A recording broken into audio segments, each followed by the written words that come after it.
नमस्कार। फर्स्ट बिहार झारखंड में आपका स्वागत है। मैं राहुल ओझा आपके साथ। नीतीश कैबिनेट की आज बैठक हुई है और इस बैठक में एक महत्वपूर्ण जो फैसला है वो लिया गया बालू घाटों की बंदोबस्ती राशि को लेकर के। और जो कैबिनेट का ये फैसला हुआ, इस फैसले से कहीं ना कहीं आपके जेब पर जो बोझ है, महंगाई है, वो बढ़ने वाली है। क्योंकि बालू घाटों की बंदोबस्ती राशि जो है वो 50% सरकार ने बढ़ा दी है। इसलिए बालू अब पहले से ज़्यादा जो है वो महंगा हो जाएगा और कहीं ना कहीं जो बालू कारोबारी है उनके अंदर भी जो बेचैनी है वो ज़रूर बढ़ जाएगी। क्योंकि जब बालू घाटों की बंदोबस्ती राशि बढ़ेगी तो जाहिर सी बात है कि आपको ज़्यादा दाम देने होंगे। और ख़ास करके जो उपभोक्ता हैं, घर निर्माण में काफ़ी ज़्यादा जो बालू का इस्तेमाल है वो होता है। और ख़ास करके बालू की अगर बात करें तो एक बड़ा जो व्यापार है बिहार में वो बालू से जुड़ा हुआ है। और ऐसे में जो ये व्यवसाय है वो भी प्रभावित जो है वो होगा। क्योंकि बालू घाटों की जो बंदोबस्ती राशि है वो 50% तक बढ़ा दी गई है। और क्या कुछ कहा गया है, किस नियम का हवाला दिया गया है और किस तरीके से जो एक रेवेन्यू है उसको जनरेट सरकार करना चाहती है। और इन तमाम चीज़ों को देखते हुए ये जो फैसला है वो लिया गया है, जो आम लोगों की परेशानियां ज़रूर बढ़ाएगा। उनकी जो जेबें हैं वो ढीली होगी, चाहे भवन निर्माण की बात करें या फिर बालू अगर खरीदारी करते हैं तो लोगों को ज़्यादा पैसे चुकाने होंगे।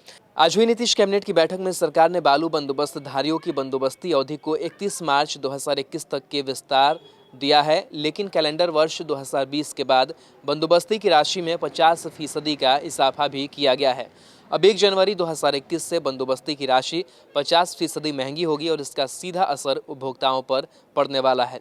राजस्व वृद्धि के लिए नीतीश सरकार ने यह अहम फैसला लिया है। बिहार खनिज नियमावली 2019 के नियम का हवाला दिया गया है। बालू बंदोबस्तधारियों की बंदोबस्ती को अब विस्तार दिया गया है। अब सरकार आगामी वित्तीय वर्ष में बंदोबस्ती को लेकर नए सिरे से फैसला करेगी। लेकिन 2021 में बंदोबस्ती राशि बढ़ी हुई वसूली जाएगी। यानी कि जो राशि बढ़ाई गई है 50% की, वो राशि अब वसूली जाएगी। और इस लिहाज से कह सकते हैं कि और जिस विभाग के ये जिम्मे हैं और जो मंत्री ये विभाग जो है वो संभाल रहे हैं। और ख़ास करके जिस तरीके से देखा जाए तो बालू घाटों की बंदोबस्ती राशि को लेकर के लगातार पहले भी जो चर्चाएं हैं वो होती रही है। लेकिन जो राजस्व है वो सरकार बढ़ाना चाहती है और सरकार के पास एक ऐसा उपाय दिख रहा है जिससे कि 50% अगर वो बंदोबस्ती राशि बढ़ाती है तो रेवेन्यू जो है वो जनरेट होगा।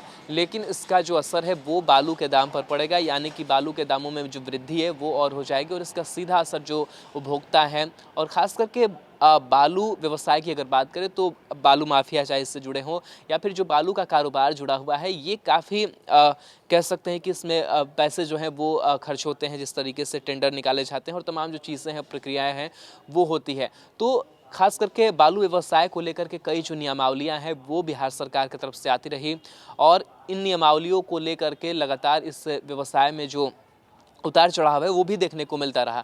और अब जो है बालू घाटों की बंदोबस्ती राशि जो है 50% बढ़ा दिए जाने के बाद से कहीं ना कहीं जो हड़कंप है बालू व्यवसायियों में और साथ ही साथ जो उपभोक्ता हैं उनमें मचा हुआ है कि अब बालू का रेट जो है वो बढ़ जाएगा। तो इससे आम लोगों के जीवन स्तर पर काफ़ी प्रभाव पड़ेगा। क्योंकि देखा जाए तो बिहार में लगातार जो भवन निर्माण है वो किए जा रहे हैं। भवन निर्माण में काफ़ी मात्रा में बालू का जो उपयोग है वो किया जाता है। और ऐसे में काफ़ी जो